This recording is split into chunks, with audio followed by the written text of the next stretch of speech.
Hola, ¿qué tal, amigas, amigos, televidentes en Extra Plus? Un gusto saludarles, darles la bienvenida a esta edición de Adelante Nicaragua. El 12 de octubre, 1492, el almirante Cristóbal Colón, que ha salido unos meses antes de la península ibérica, topa con lo que hoy es el continente americano, con una de las islas del Caribe en el continente americano.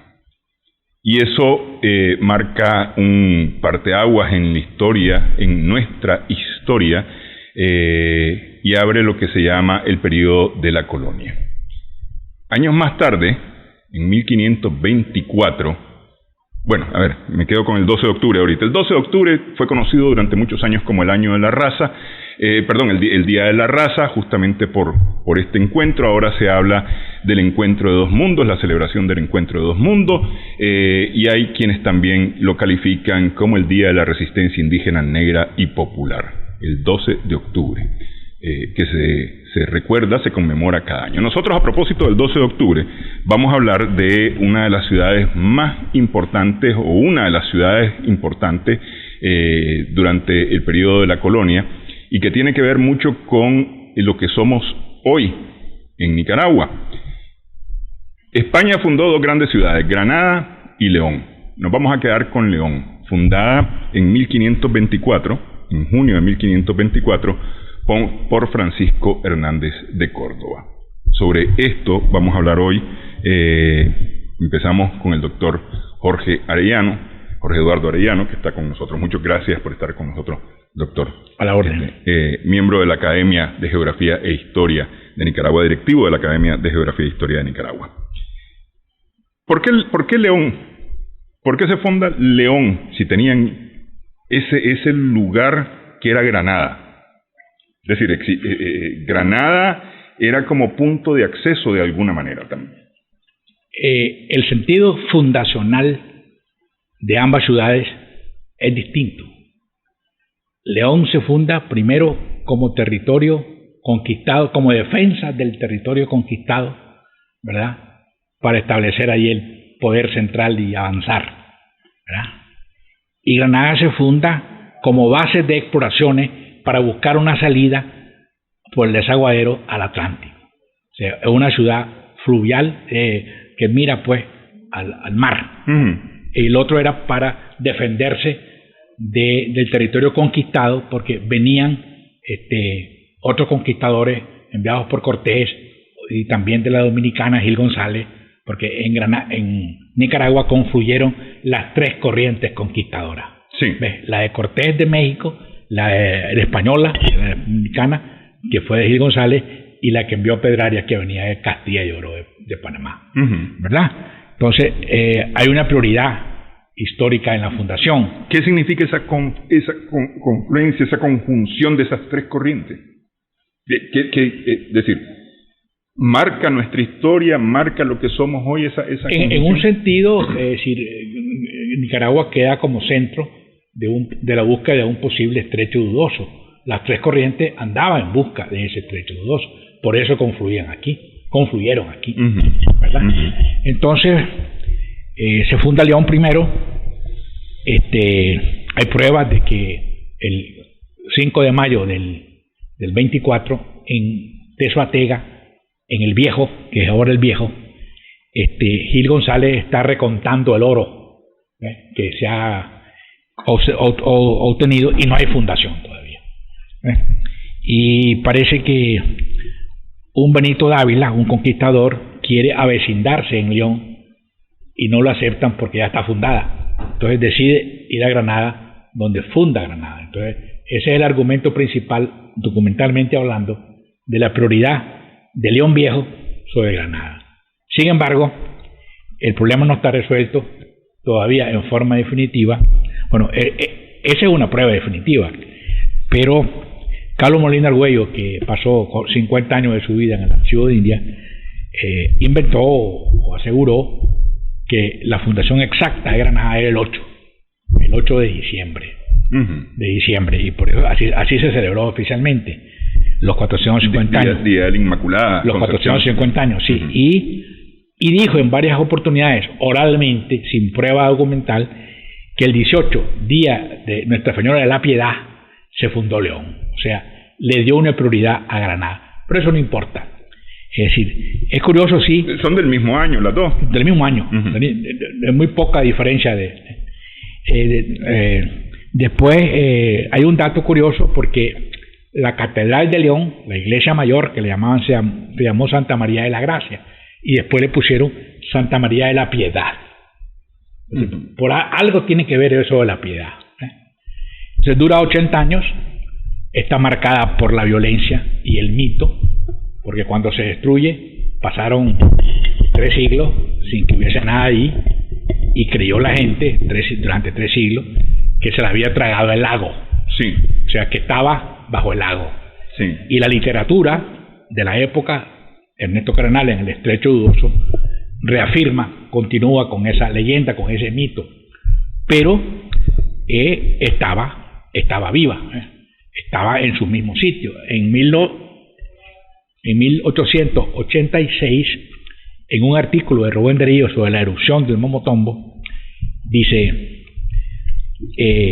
al lado del puerto Momotombo, que se había fundado 3 años antes, en el 83, con motivo del ferrocarril, están los restos del antiguo León.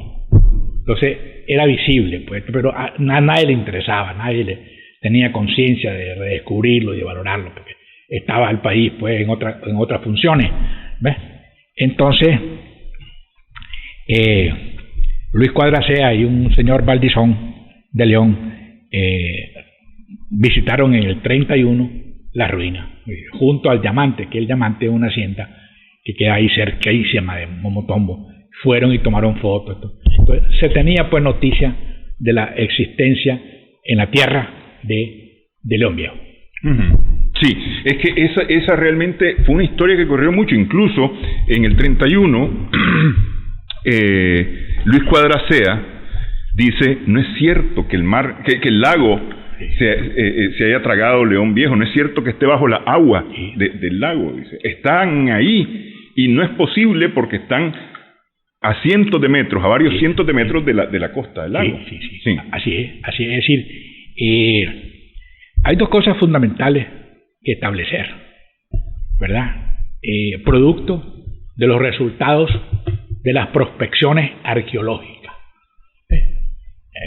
No son muy profundas, pero son. En 1983, durante el gobierno revolucionario, la arqueóloga Lourdes Domínguez, una cubana, hizo pozos arqueológicos, buscando, y llegó a la conclusión de que encontró casi 400 objetos de cerámica colonial. Y dijo que el 86% era de origen europeo y el 14% de origen oriental, o sea, de porcelana, de la China, asiático. Entonces está probando que había restos de cerámica colonial, no indígena. Y después vino en el 87 Elpidio Ortega, que es un arqueólogo dominicano, que fue un poquito más amplio, su trabajo es un poquito más extenso, y llegó y demostró que el León Viejo, o León de Nagrando, o León de Imavite, porque son 3 nombres que tiene, no fue fundado sobre un pueblo indígena, sino el pueblo indígena aledaño era Imavite, pero no fue fundado de un pueblo indígena. Lo demostró pues y sobre todo calculó bien el área, que es muy sencilla. Dice 800 metros de largo por 500 de ancho. Y después que termina el convento de Iglesia de la Merced, donde fue enterrado Pedraria, y fue muy importante, tal vez más importante que la catedral, unos 200 metros o 300, en una alturita, estaba la fortaleza de la cual no se habló casi nunca, hasta que un huracán que la abrió y se investigó la fortaleza. Aunque la fortaleza... Un huracán ya en los 80, sí. Sí, en los 80. Ajá. Ya había estado en la fortaleza dibujada por Gonzalo Fernández de Oviedo y Valdés. ¿Ves? Y daba la fortaleza casi junto al lago. Ahora, es interesante que esto, estamos hablando de una ciudad de 800 por 500 metros, pero era una ciudad cuadrada de alguna manera por cuanto estaba la Plaza Mayor con su iglesia principal, que era la iglesia de San Francisco, ¿no? No, la iglesia mayor. La iglesia mayor. La iglesia mayor. Ok, la iglesia mayor, y alrededor de ella, en calles cruzadas, sí, se van armando lo que hoy serían las cuadras, hasta llegar a completar los 800 por los 500 metros. Sí. Claro que se aplicaba la cuadrícula de la arquitectura española de la época, ¿verdad? Y es un modelo de lo que se tenía entonces como modelo arquitectónico en España. Hasta finales del siglo XVI fue que las leyes de India regularon ya normalmente cómo debían construirse las ciudades en las Indias. ¿Ves? O sea, este es como una cápsula del tiempo que se quedó allí, pero no progresó, no avanzó. Ok. Cuando cambia de lugar León y pasa de lo que hoy es conocido como León Viejo al León que conocemos hoy, a la ciudad de León que conocemos hoy, ¿hay cambios en la arquitectura? Yo supongo, es decir, sí, porque ya estamos hablando que ya hay un reglamento para la arquitectura. Hay cambios de la arquitectura, hay cambios, sobre todo en los materiales, aunque siempre la cuadrícula se impone, ¿verdad? Pero ya es otra cosa, es diferente. Ahora, esa es una pregunta importante. ¿Por qué se trasladó? Bueno, se trasladó por 10 motivos. Sí, espérame, vamos a llegar a por qué se trasladó. Ya. Entonces, a ver, en sentido tal vez arqueológico, antropológico, histórico, es más interesante en este momento Granada, que es la ciudad original que mantiene más o menos la estructura original de su fundación, al León actual. Es que son dos ciudades diferentes. Sí, no, estoy claro que son. Sí, pero es decir, por estudio del origen, de ser ciudades originales, de alguna manera es más original Granada que León actual, en el sentido que la original era el León Viejo. Sí, lo que pasa es que León actual es un asentamiento en una llanura. Sí. En una llanura. Vecino de Suchiaba, igual que fue. Riqueza fértil, hay hay buenas aguas. El agua de León es la mejor del mundo. Nunca ha habido problema de agua. Sí. Casa fértil, hay mano de obra a la derecha, al lado. Está en la ruta comercial que va hacia el Realejo. Sí. León Viejo estaba muy lejos, ¿verdad? Y después de 1550 comenzaron los infortunios terribles, ¿verdad? 2 erupciones del Momotombo, ¿verdad? 58 y 78,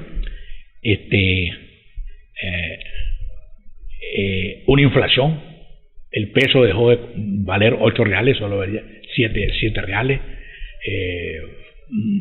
abandono, la pesca se murió porque se infectó por las erupciones, no había comida y quedaban solo 33 casas, la casa que se caía no la volvían a levantar, y por fin decidieron, cuando hubo continuos temblores, pero ya un terremoto terrible de 1610, ya llegó hasta aquí.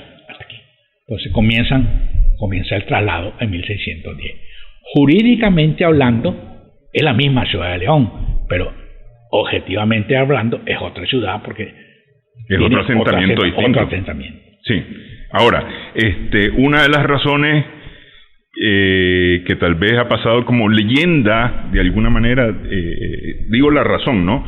Es que se convirtió en una ciudad maldita por lo que había ocurrido ahí, es decir, el asesinato del obispo Oviedo, de la forma en que ocurre, además a un hombre de la iglesia lo matan ahí, entonces la ciudad queda maldita.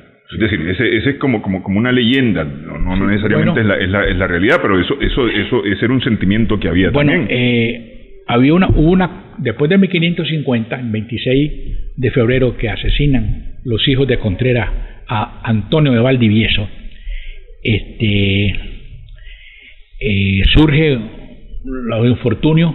Entonces el pueblo inventa una copleta, dice: Dios en su justicia así nos ha visto por haber matado al señor obispo. O sea, quedó expresado en una composición literaria, sí, y que se recogió por tradición, ¿verdad? Pero el problema del obispo, pues, es un problema interesante, porque se ha escrito mucho sobre ese magnicidio sacrílego, el primero de América. Hay mucha literatura en otras partes, y los cronistas, etcétera, etcétera, etcétera, etcétera. Pero la interpretación más orientadora de ese fenómeno es que en 1542 los reyes de España implantan las leyes nuevas, que eliminaban la esclavitud de los indios, ¿verdad? Y el problema fundamental era la gran contradicción que había entre los intereses de los conquistadores, que decían que ellos conquistaron y la tierra era de ellos, y los intereses de la corona, que resentían pues que la corona quería pues el control total. Entonces Valdivieso representa a la corona, porque por la ley del trono, el trono y la corona estaban implicadas, estaban juntas. Era funcionario del rey, el obispo. Sí. Entonces esa contradicción pues se resolvió en Nicaragua, o explica el choque que hubo. Entonces Valdivieso hace cumplir las leyes nuevas y manda como funcionarios de la corona suprimir encomiendas de indios y pasar a la corona, etcétera, etcétera. Entonces los hijos de Contreras se resienten porque a Contreras le quitan sus encomiendas y deciden matarlo, alentados por unos bandidos del Perú que habían hecho casi lo mismo con Pizarro, que también se había rebelado. Entonces matan pues, asesinan al obispo Valdivieso, y esa es la explicación, ese es el contexto que explica esa situación. Sí. Valdivieso es un seguidor, un discípulo de Fray Bartolomé de las Casas, que es el que defiende a capa y espada a los indios por el maltrato que están recibiendo, la forma en que están siendo tratados por los españoles. Tenemos ya al obispo Valdivieso, están los Contreras. Vamos a hablar de los otros personajes, porque ahí ocurren cosas importantísimas, que hoy conocemos a León Viejo. Hacemos primero una pausa. Doctor, me permite un segundo, regresamos en breve en Adelante Nicaragua.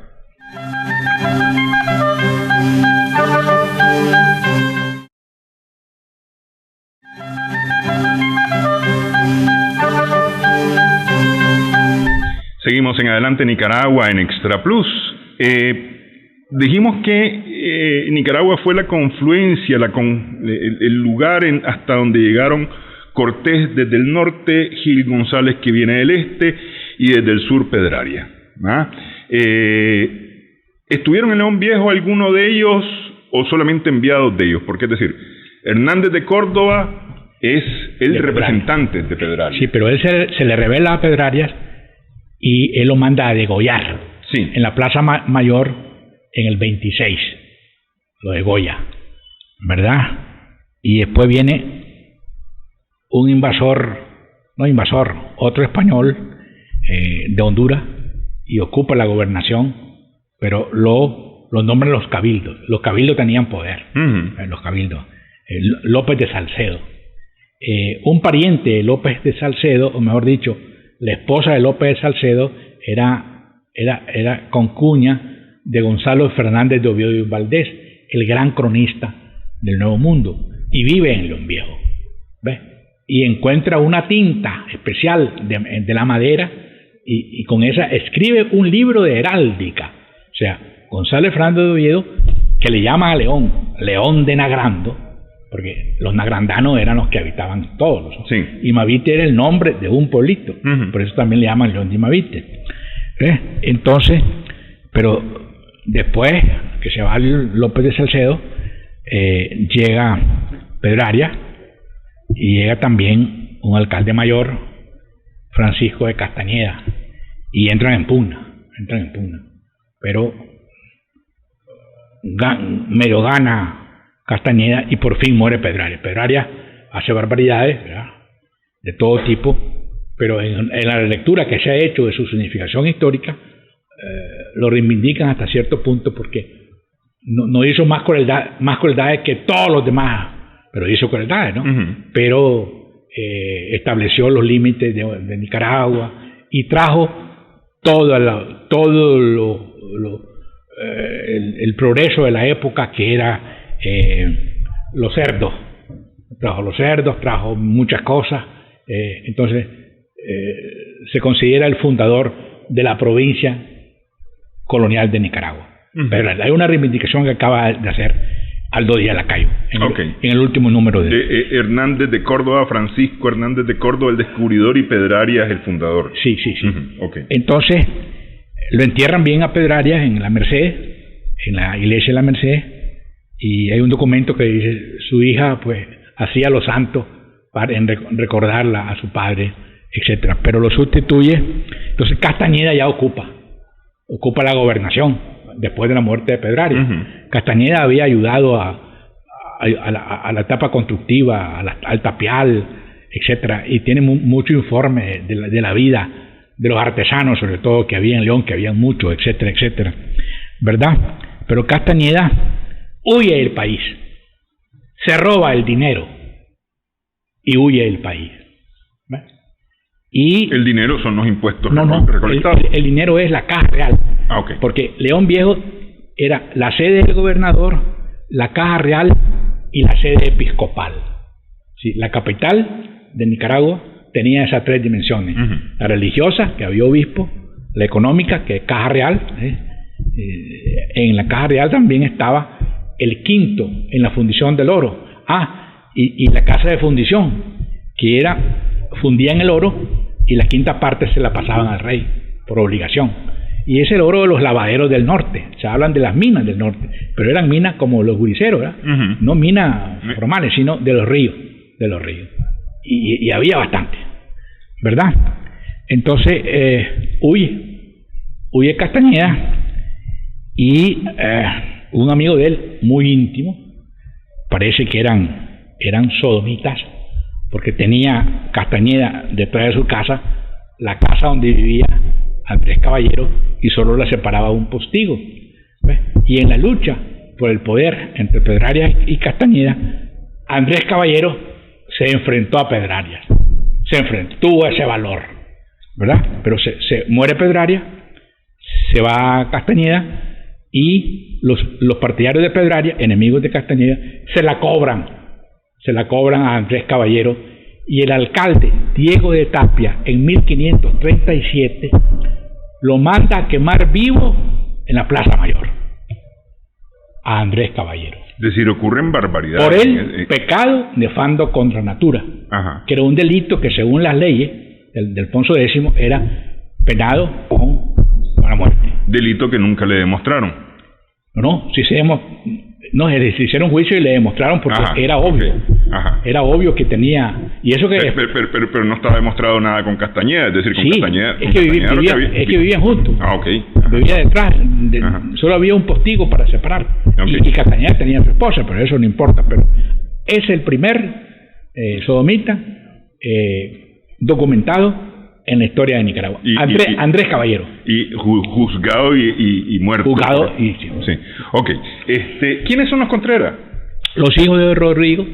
Rodrigo viene en el 34, 35, introduce la carreta, que no se conocía, manda bien unos 10 años, se enfrenta a una invasión contra el León Viejo de unos de fuera, mantiene en su casa a 40 personas, como soldados, etcétera, pero era mandado por su esposa.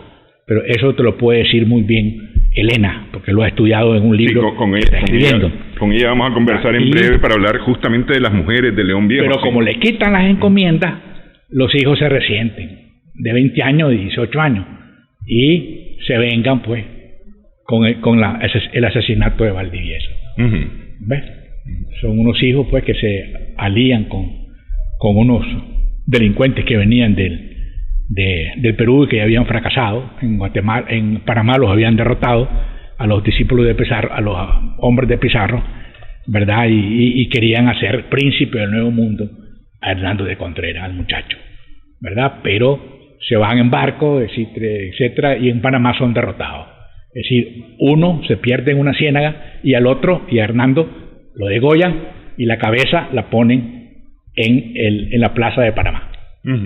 Ese es el final de los Contreras en 1550. El asesinato fue el miércoles de ceniza del 26 de febrero de 1550. El asesinato del obispo Valdivieso. Exacto. Sí. ¿Le cortan la cabeza al obispo Valdivieso o solamente es apuñalado? No, solamente está apuñalado. Y como me decías antes en tu descubrimiento del esqueleto, los esqueletos, desde el 70 ya estaban descubiertos los 3 obispos. Es decir, Diego Álvarez Osorio, el primer obispo, Francisco de Mendavia y Antonio de Valdivieso. ¿Ves? Después se taparon y mucho tiempo después Ricardo García, en la administración de Clemente Guido, lo volvió a descubrir. Es que solamente para compartir con nuestros televidentes, le comentaba yo al doctor y a doña Elena Ramos justamente que en el 70 a mí me impactó mucho en las ruinas de León Viejo ver en fosas las calaveras. Me explica el doctor que eran estas 3 calaveras de los 3 obispos de León Viejo, las que se habían descubierto en ese momento, que taparon y volvieron nuevamente a descubrir más tarde, a redescubrir más tarde. Ese hecho, el hecho del asesinato del obispo Valdivieso, es el hecho más relevante de León Viejo. Sí, yo creo que sí. Es decir, desde el punto de vista de su trascendencia en todo el mundo, en el mundo hispánico. Eso no se había visto nunca, y creo que existen casos aislados allí del narcotráfico que ha matado a algún obispo en México, por un lado, pero nunca se ha visto en la historia de América Latina. Nunca se había visto. Nunca se ha visto y nunca se volvió a ver. Bueno, pero acuérdese que mataron al obispo de San Salvador. Bueno, pero Romero Carranulfo. Pero no durante los españoles. Durante la colonia. Los españoles son 3 siglos. Sí. Y también la independencia, nunca se vio en la independencia. Sí. Los 100 años del siglo XIX. Ok.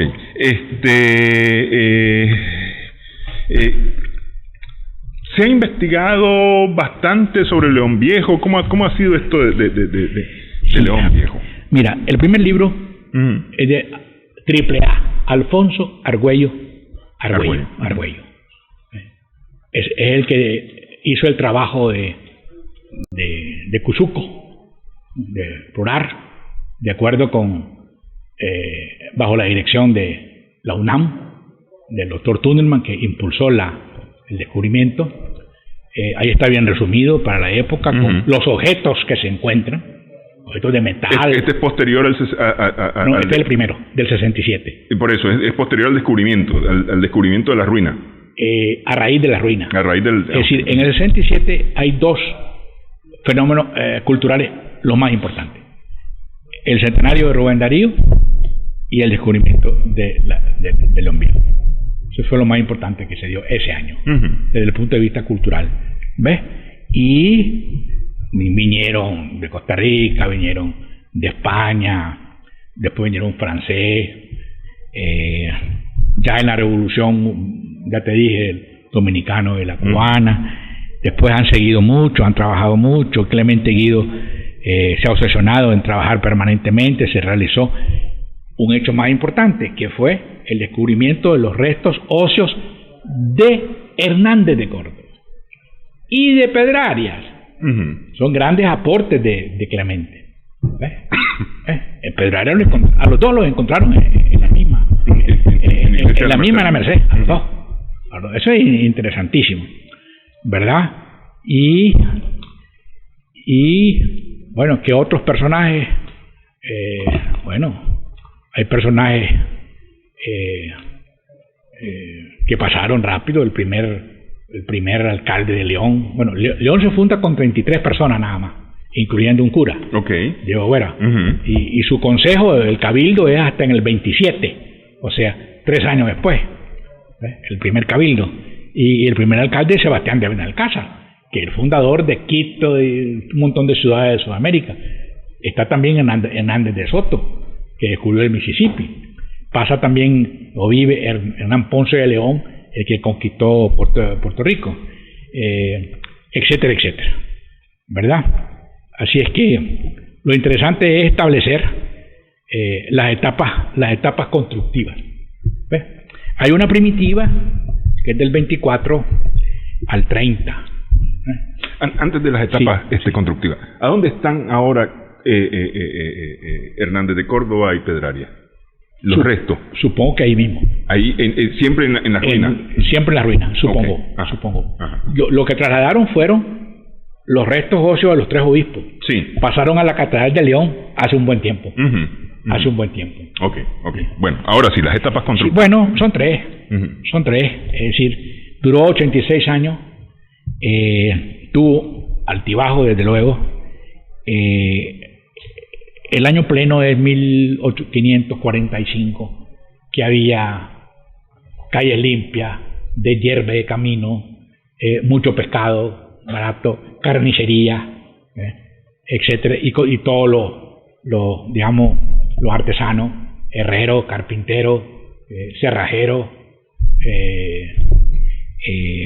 y muchos más, sastres, etcétera, etcétera. Y los funcionarios, había religiosos, más o menos, esa era y los encomenderos. Había funcionarios que también eran encomenderos, pero las encomiendas fueron disminuyendo poco a poco, ¿verdad? Y la etapa de la parte constructiva, arquitectónica primitiva, era materiales indígenas, del 24 hasta el 30, más o menos, es decir, caña, paja, madera, horcones. Después, Castañeda, el rey Castañeda inventa el tapial y el rey oficializa el tapial. El tapial es al uso de España, una especie de adobe con una argamasa como talpuja que no se quemaba, porque el zacate del adobe se quema, pero este no. Entonces, hubo casas de tapial o de tapia, le llamaban. ¿Ves? Y de ahí viene tapia que ocupamos hoy. Pues es posible. Después, la segunda etapa es del 34-35 hasta, te voy a decir exactamente, hasta el 34. La primitiva o fundamental la fundamental, que es la segunda, del 30 al 34. Y la tapia. Y la tercera es del 35 a 1550. Que es el ladrillo y la teja. ¿Qué es lo que vemos hoy en las ruinas? Exacto. La última. ¿Ves? La última. La casa de teja y la casa de ladrillo, que está sobre todo en la iglesia de la Merced. ¿Hay algún vestigio en las ruinas de las primeras 2 etapas? Porque es decir, sí es visible la tercera, pero hay vestigios. Aquí están los ladrillos del altar de la Merced.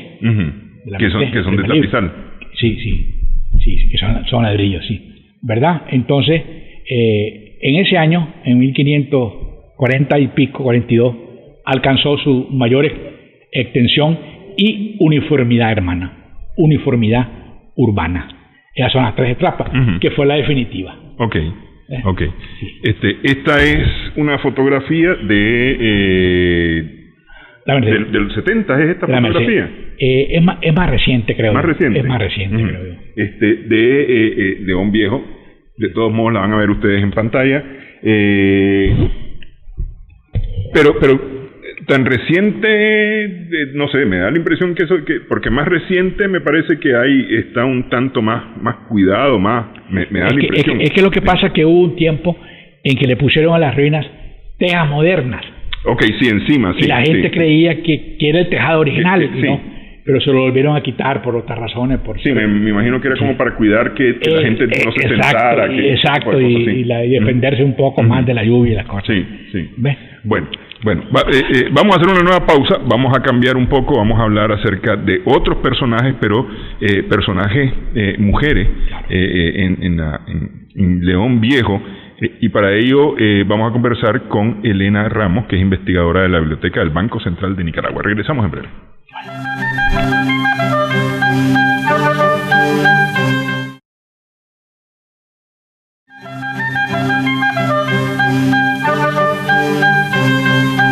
Seguimos en Adelante Nicaragua en Extra Plus. En el año 2000 se declaró a León Viejo Patrimonio Cultural de la Humanidad, y el principal argumento para esta declaración es que León Viejo es la única ciudad colonial del siglo XVI asentada en América que nunca sufrió alteraciones urbanísticas a través de la historia.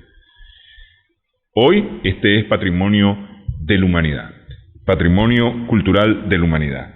Ya hemos conversado un poco de su fundación, de algunos personajes, pero de alguna manera se obvia o se relega de alguna manera la historia de otros personajes, especialmente las mujeres, que tienen una significación especial en la historia, ya sea porque han hecho cosas o porque han provocado sucesos importantes en la historia. Estoy ahora aquí en el estudio y le agradezco mucho con Elena Ramos. Gracias por invitarme. Sí.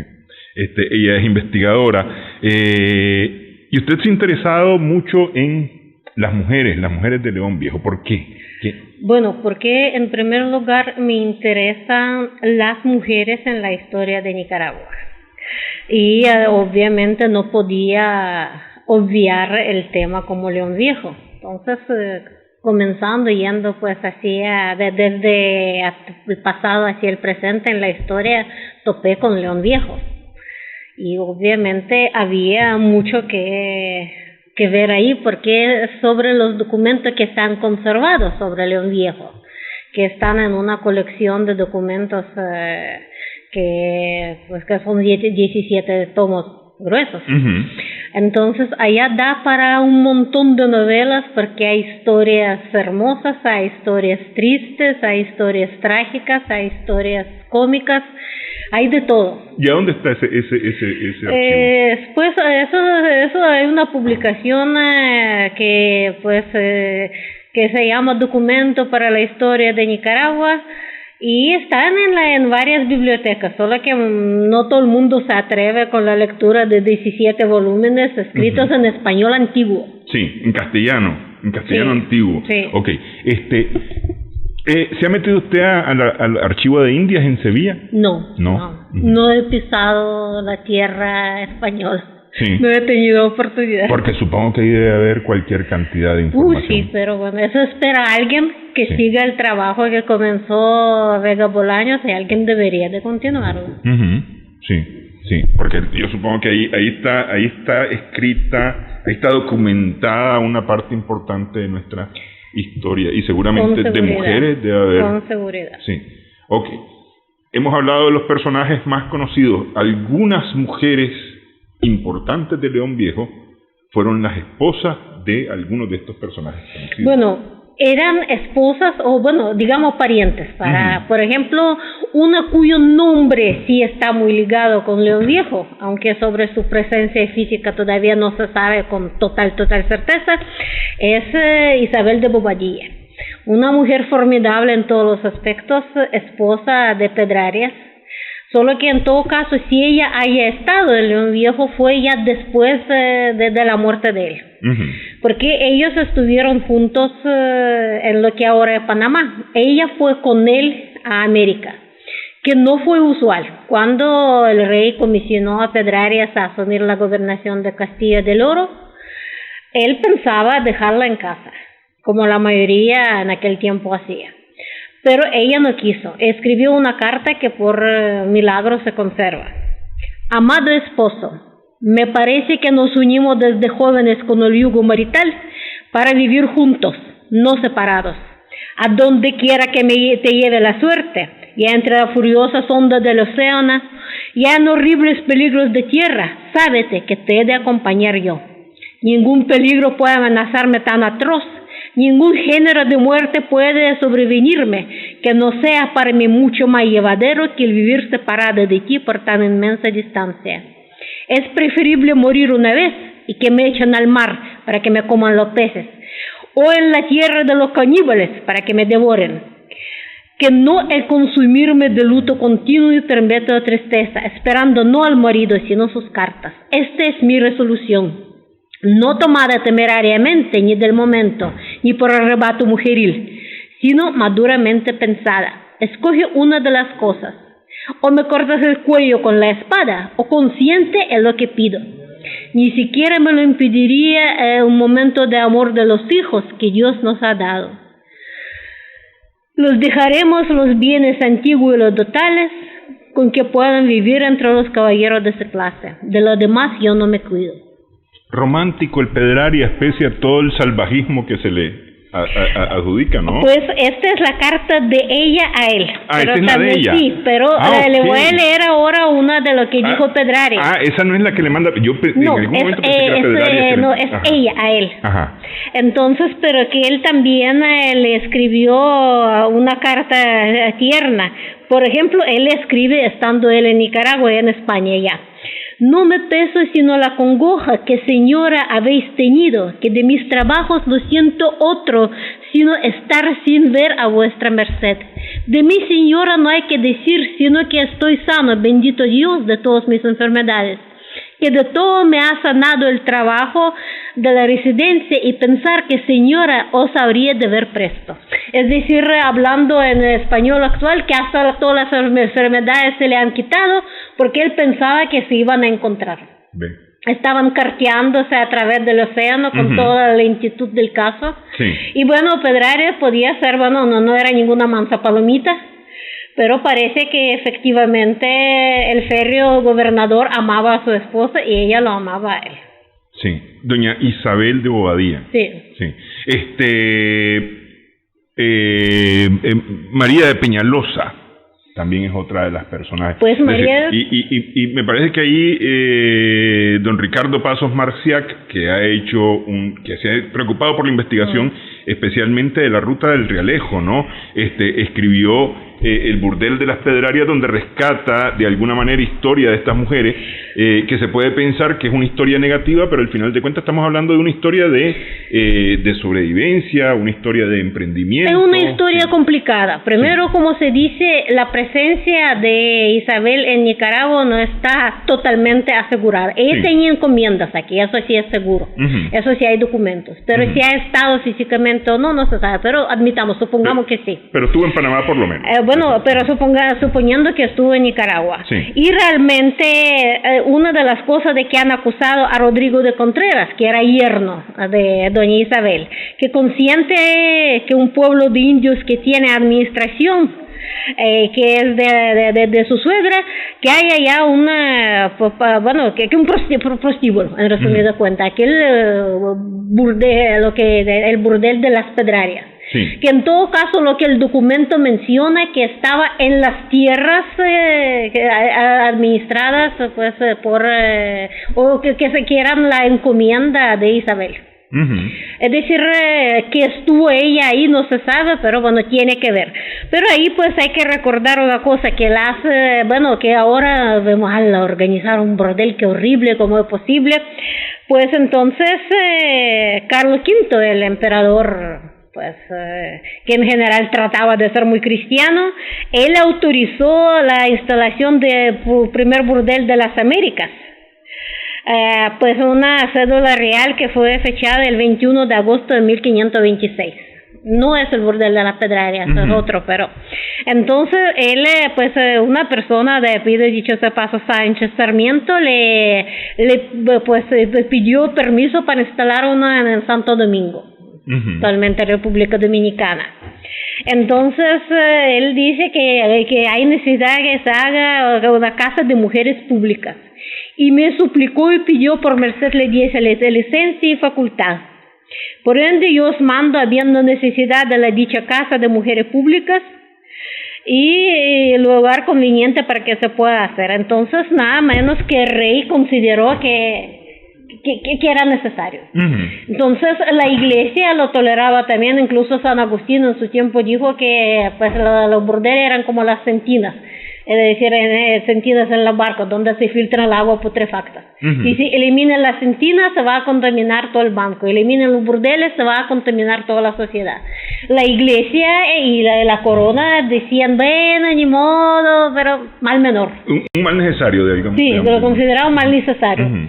Así que en todo caso, pues, ¿por qué exigir que Isabel, en caso de que realmente tuviera que ver con ese burdel, fuera de moralidad más alta que todos sus contemporáneos, más que los obispos, más que el rey, por así decirlo, demasiado pedir? También vamos a mencionar otro caso que sucedió en Nicaragua, en León. El fraile mercedario, es decir, una pues religioso, Onardo de la Madrid, se dedicaba a trata de mujeres, comprando y vendiendo indias que le parecían bien y eran hermosas, y que decía el dicho fraile Leonardo que las dichas indias que compraba eran para las vender y granjear por ayuda y redención de cautivo. Es decir, supuestamente prostituía a las indias que compraba y vendía para luego utilizar el dinero ganado en buenas obras. Un fraile. Sí. Entonces, pero es que bueno, es decir, a ver, me voy a poner un poquito de abogado del diablo y a defender una lógica tremenda. Al final de cuentas, los indios no eran gente. Aún, habiéndose dicho que tenían dignidad, habiendo ya escuchado a Bartolomé de las Casas, la corona, seguía ese sentimiento de que los indios no eran iguales a un español. En España no tenían mayor problema con prostituir a las españolas, se tenían chance. Eso es más de género. Aquí en Nicaragua, ¿el burdel de las Pedrarias existió? En teoría, el burdel existió. ¿Qué tan de Pedrarias era? Ok. Y eran con indias, no eran con españolas. Las prestadoras de servicio eran indias. Al parecer, básicamente eran indias. Aunque, bueno, ¿cómo fue la administración de ese burdel? Bueno, en realidad venían algunas mujeres que venían a las Indias, no a Nicaragua, porque de eso no puedo decir. Fueron una de las primeras que vinieron a América, a las Indias. Pues fueron unas mujeres condenadas en España. Una por asesinato, otra no recuerdo por qué, y le dijeron, bueno, pues quedas aquí presa o vas a América. A pagar su pena en un burdel, en un prostíbulo. Así es. Entonces eso también... Con servicio comunitario se diría hoy. Pues por ahí. Entonces había toda clase de cosas. Por ejemplo, pero pasemos a María de Peñalosa. Otra que esa sí estuvo aquí con toda certeza. Era la esposa de Rodrigo de Contreras, el gobernador. Entonces, ¿cómo fue la relación entre esos dos? Pues la parte íntima y personal difícil de juzgar, pero por lo menos él no se daba el lujo de engañarla, y a él le han acusado de muchas cosas, pero no de ser mujeriego, no de tomar amantes, no de tener romances extramatrimoniales, porque parece que con María eso no procedía.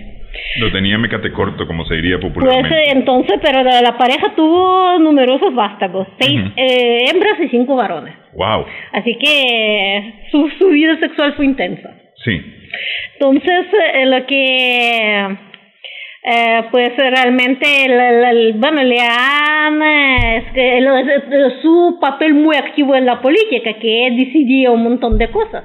Por ejemplo, ahí los que en 1545 un tal Pedro García, vecino de León, escribió a su majestad una carta llena de quejas, y entonces decía otras cosas. Lo peor de esto que era Contreras, mandado por una mujer, por más vengo de todos los hombres de la tierra y menosprecio del cabildo de la ciudad, y etcétera, etcétera. Es decir, no solo lo que hacía, sino que cómo es posible que una mujer mandara. Para colmo y remate, una mujer lo manda. Pues, es decir, además de todo lo malo que hace, para colmo y remate. Bien, es decir, lo peor de esto, ¿no? Sí. Es decir, es lo peor de todo lo demás. Todo lo demás, si él mandara, ni modo, pero una mujer. Bueno, dicho sea paso, hasta la fecha hay algunos que dicen, pero no es posible que ella, que no. Bueno, ¿y por qué no? ¿Por qué solo él? ¿Por qué no ella también? Claro. Sí. Todavía hasta ahora una mujer en el poder da ciertos resquemores. No me van a decir que no, porque es cierto. Así está ocurriendo hoy día. Sí. Entonces María de Peñalosa era obviamente una mujer muy valiente. Su papel en aquella rebelión de los Contreras no está del todo claro, hay variantes diferentes. Pero ella fue condenada en primera instancia, acusada de impedimento de servicio de rey, es decir, que ella estaba en contra del poder real. Ella apeló, quedó absuelta.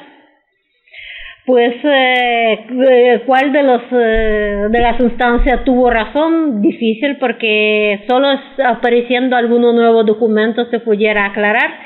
Pero después, tanto Contreras como que también fue juzgado y absuelto, los dos se fueron a vivir a Perú. Ahí viven sus descendientes hasta la fecha y allá nunca se han implicado en nada escandaloso, por lo menos lo que se supiera. Entonces realmente fue una mujer formidable y es fundacional, nos guste o no. Ella organizó la casa, educaba a las otras españolas como que había que comportarse y varios investigadores, tanto nicaragüenses como de otros países, han encontrado palabras de elogio a su conducta. Y obviamente podía ser muchas cosas, bueno, no tanto, pero era una mujer fuerte, da un autodominio. Incluso se conserva una carta igual de ella, que ella se dirigió escribió a su hijo, al que se reveló, a Hernán Contreras. Bueno, lo huerto de más o menos larga, pero pues dice: mi amado hijo, ya podéis ver lo que ha sentido de lo sucedido. Eso ya cuando empezó la rebelión. Entonces, y solo, bueno, ahí continúa. Solo os diré, tengáis delante lo que vuestros pasados sirvieron a la corona real y las armas que en ello ganó mi honrado padre, es decir, Pedraria. No cobréis otro renombre de que ellos te dejaron. Entonces, pues no tengo más que decir, que os decir, sino que pues lo he hecho, no hay remedio. Lo pongáis en lo de adelante con aquel ánimo que en semejantes cosas se requiere. De mí no tengáis pena, pues nuestro Señor fue servido de darme trabajos. Él sabe que los puedo pasar y me remediaría en ellos como quien es.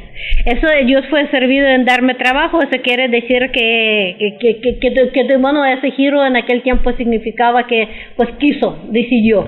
Es decir, vos resuelve lo tuyo, de mí no te preocupes, de mí no tengáis pena. Es decir, es una carta que probablemente ella escribió pensando que alguien más lo iba a leer. Esa carta realmente pues se conservó porque figuró en un juicio. Sí.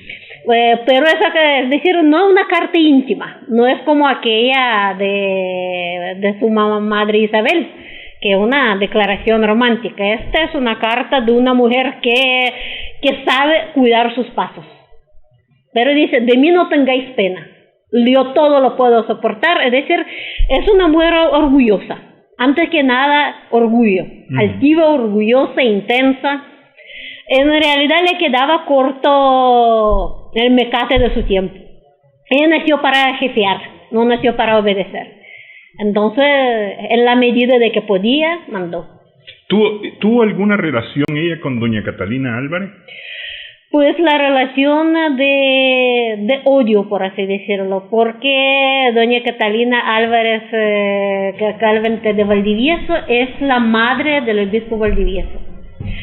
Y pues el obispo Valdivieso y María de Peñalosa tenían muy mala relación, hasta tal punto mala que los hermanos Contreras asesinaron al obispo, lo cual para la madre fue obviamente una tragedia.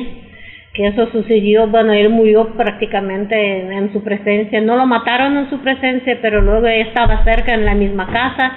Entonces ver a tu hijo morir para cualquier madre, para cualquier mujer es horrible.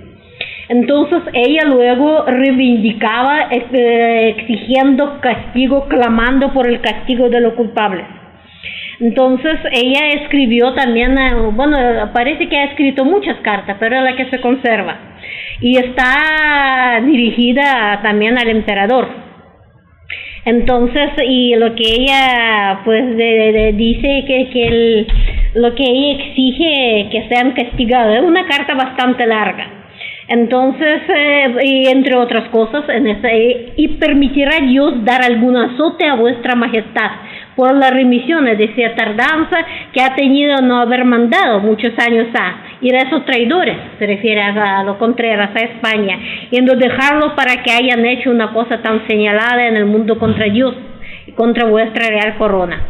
Consuélame con que a lo menos el madre de mi hijo, vuestro capellán, avisó de eso a vuestra majestad. Es decir, ella, y pues ahí quiere dar azotes al rey. Sí.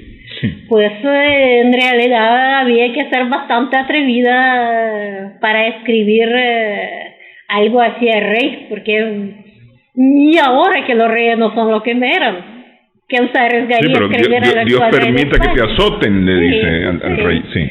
Sí, entonces, y ahí pues, ahí se firmaba vuestra real vasalla, madre del mártir obispo de Nicaragua.